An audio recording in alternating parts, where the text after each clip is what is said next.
السلام علیکم ورحمت الله وبرکاته. مونږه سبق دې ځای پورې را رسولو چې القناعة مفتاح الراحة.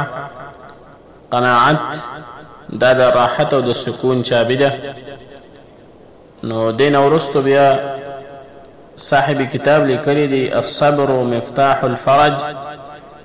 صبر دا چابي د کلاوالي ده. یعنی کله چې انسان باندې تکلیف راشي، مصیبت پر راشي، دله په دغه وخت کې صبر کول پکار دی. چې کله په دغه تکلیف او مصیبت باندې د انسان صبر وکي، نو د صبر نه ورست د صبر کولونه ورستو په د باندې بیا فراخي راشي، کلاوالي راشي، او دا مصیبت او دا تکلیف دا بیا د دنه ختم شي. نو صاحب کتاب لیکلی دی الصبر و صبر کول مفتاح الفرج، دا د کلاوالی چابی ده.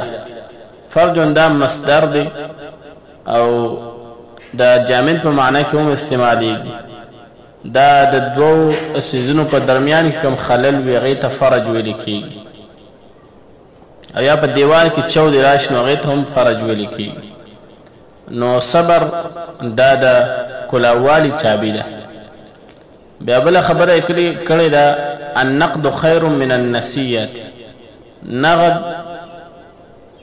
ورکول یا نقد پیسې یا نقد مال دا بهتر وي دا قرض نه. او پښتو کې خلک یو متل کوي، وایي د سړی ګټې نه ګرم تاوان ښه دی. چې یو کال پس درته 1,000 روپۍ فایده ملاویږي، نو بهتر دا چې اوس 200 روپۍ تاوانو کې خو پیسې درته په خپل ټایم باندې ملو شي.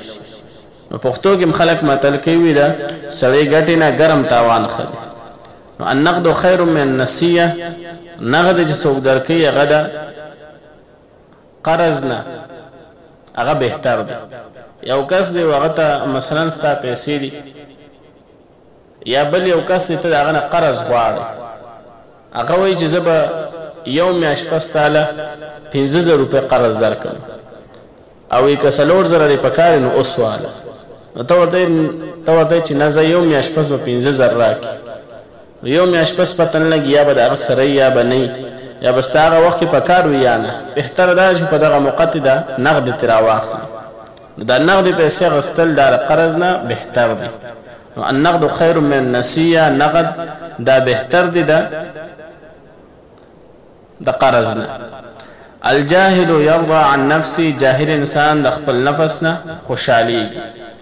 یعنی جاهل انسان هغه دی، جاهل انسان یو صفت دا دی چې هغه خپل ځان ته قاوره شي، خپل ځان نه خوشاله.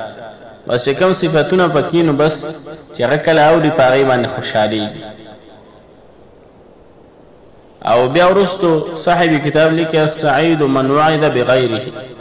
نیکبخت انسان هغه دی چې بل کس ته نصیحت وکړي شي او دې د هغې نه عبرت حاصل کی.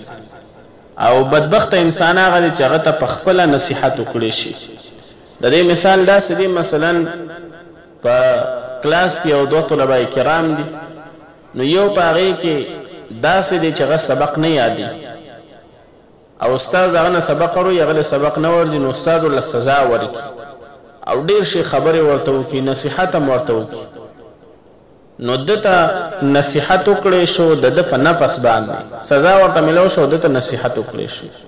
او بل چې کوم طالب العلم دی نو هغه دته وګوري او سوچ وکړي چې که سبا ما سبق یاد نه کړه زما به هم دا حل، نو هغه سبق یاد کړي. نو هغه عقلمند دی چې هغه د بل نصیحت حاصل کړ، بل کس ته نصیحت وشو، بل کس ته سزا ملو شو، دته نصیحت حاصل کړ.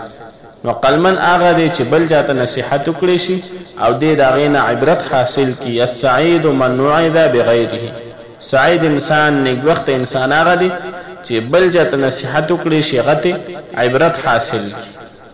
الناس باللباس، خلق دی په لباس پسې ځي. یعنې په دې وخت کې دا خبره بالکل عامه ده چې خلق لباس ته ګوري، صورت ته ګوري، سیرت ته څوک نه ګوري. بس چې د چا جامه پیزار دا خیستو، د چا چال چلن خیستو، دا سمارټ یا نور قسم مال دولتی ورسره، نو هغه انسان له خلق ترجیح ورکوي چې دا ډېر ښه انسان دی. او که چېرته یو دیندار او هغه غریب وي نو هغه دومره څوک ترجیح نه ورکوي. او د دې بالکل ښکاره مثال دا دی چې کله زمونږ په معاشره کې یو غریب سړی رشته ولګي په یو جنۍ پسې، د هغې پلار ته وایي، د هغې ورور ته وایي چې دا رشته ماله راکړه، نو هغې وایي چې یاره دا کس غریب دی، دله مونږ نه ورکړه، وایي دی به ځان ساتي که دا ښځه به ساتي. خو چې کله هم په دغه جنۍ پسې یو مالداره سړی، یو مالدار هلک رشته ورولېږي،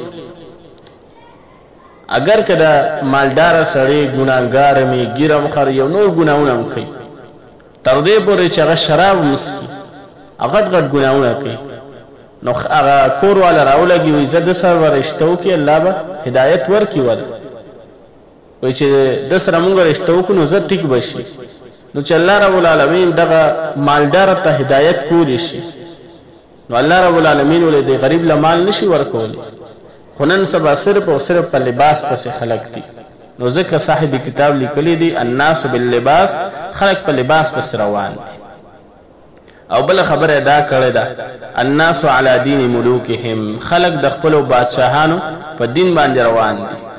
رسول الله صلی الله علیه وسلم فرمای المرء علی دین خلیله، هر یو انسان هغه د خپل ملګری په دین باندې دغه په تور طریقه باندې رواني.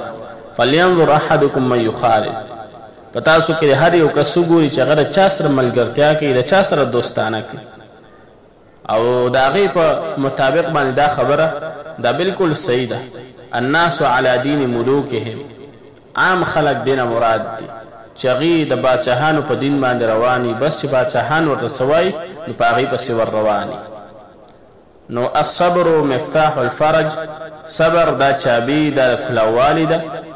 النقد خیر من النسیه، نقد دا بهتر دی دا قرض ده. الجاهل يرضى عن نفسه، جاهل انسان د خپل نفس نه خوشالېږي. السعید من وعد بغیره، سعید او نیکبخت هغه دی چې نصیحت وکړي شي د هغه نه علاوه بل چاته او عبرت هغه حاصل کړي. الناس باللباس، خلق په لباس پسې دي، یعنی په لباس باندې لباس پسې خلق روان دي. الناس علی دین ملوکهم، خلق د خپل بادشاهانو په دین باندې روان دي.